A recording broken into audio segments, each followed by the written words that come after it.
Latest chika, dyan sa superstar, mainamin sa harap ng media. Pangarap ko rin naman na ikasal sa lalaking mahal ko. Isang simpleng pahayag ni Jen sa superstar pero maraming netizen ang napaisip kailan nga ba darating ang araw na matutupad ang pangarap niyang ito.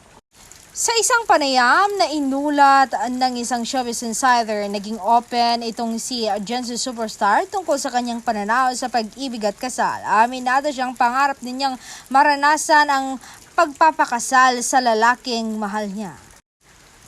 Pero ang nakakatuwa rito, hindi lang ito tungkol sa isang celebrity na nangangarap magpakasal. Relatable din ang sinabi niya sa maraming Pinoy na naniniwalang walang masama sa paghahangad ng isang taong makakasama habang buhay.